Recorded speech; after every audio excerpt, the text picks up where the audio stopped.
দৈনিক daily star ও প্রথম আলোর বিরুদ্ধে যে ধরনের কর্মসূচি পালন করেছে ও প্রচারণা অব্যাহত রেখেছে তা সংবাদপত্রের স্বাধীনতার উপর চরম হুমকি ছাড়া আর কিছুই নয়। একই সঙ্গে আমরা দেখেছি বিমানবন্দরে নিউজ পত্রিকার সম্পাদক যারা নুরুল কবির এর সাথে পুরানো স্বৈরাচারী আমলের মতোই 2 দফা হয়রানির শিকার হয়েছে। ঢালাওভাবে বাতিল হয়েছে সম্পাদক সহ সাংবাদিকদের অ্যাক্রিডিটেশন কার্ড।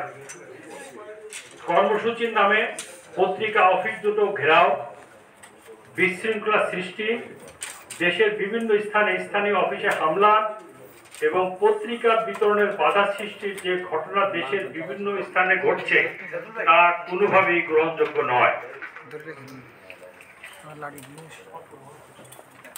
এসবের মাধ্যমে যে ভয়ভীতি পরিবেশ তৈরি করা হচ্ছে তা সংবাদপত্রের স্বাধীনতার জন্য চরম হুমকি স্বরূপ।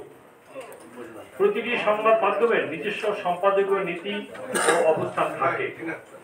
এ নিয়ে মতভেদ থাকতে পারে, কেউ কোনো পত্রিকার অবস্থানের বিরোধিতা করতে পারেন, প্রতিবাদও করতে পারেন, কিন্তু একটা পত্রিকা বা সংবাদ মাধ্যমের অবস্থান কতটা যথার্থ বা গ্রহণযোগ্য তার সবচেয়ে বড় বিচারক হচ্ছে এর পাঠক ও শ্রোতা। এর বাইরে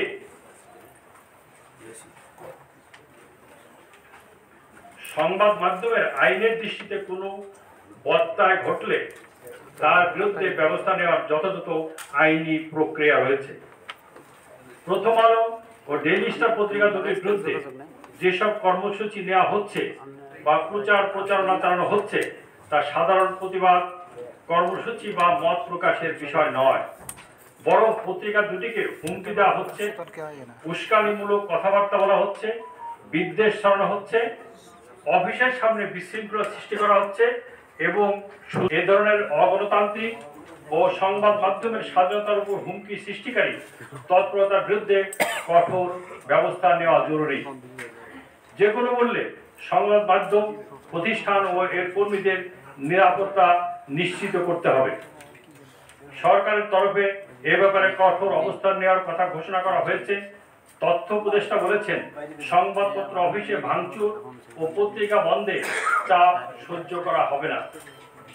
আমরা আশা করি সরকার এই ব্যাপারে তার প্রতিশ্রুত দৃঢ় অবস্থান ধরে রাখবে।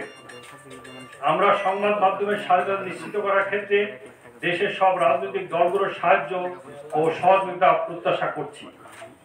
দেশের এই সংকটময় সময়ে আমরা আশা করছি রাজনৈতিক দলগুলো যার যার অবস্থান থেকে এই ব্যাপারে প্রয়োজনীয় উদ্যোগ নেবেন।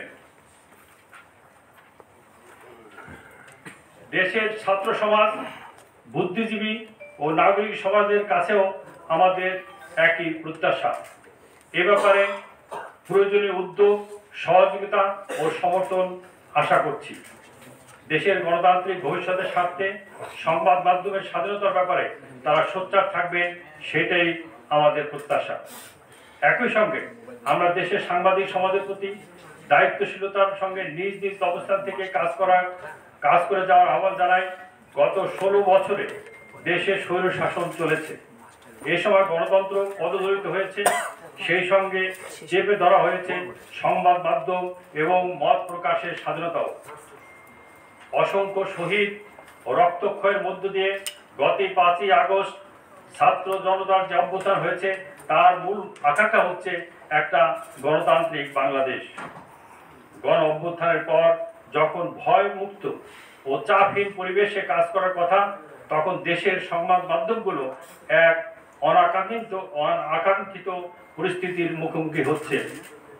এটা মনে রাখতে হবে যে দেশের কার্যকর গণতন্ত্র প্রতিষ্ঠার যে আকাঙ্ক্ষা আমাদের মধ্যে রয়েছে তা বাস্তবায়নের সবচেয়ে বড় অনুষঙ্গ হচ্ছে সংবাদ মাধ্যমের স্বাধীনতা।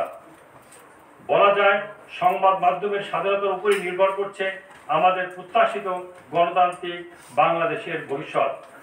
সংবাদ, ফিচার ও অনুষ্ঠানের জন্য ভিজিট করুন সংবাদ প্রকাশের ওয়েবসাইট এবং যুক্ত থাকুন ফেসবুক পেজ ও ইউটিউব চ্যানেলের সঙ্গে।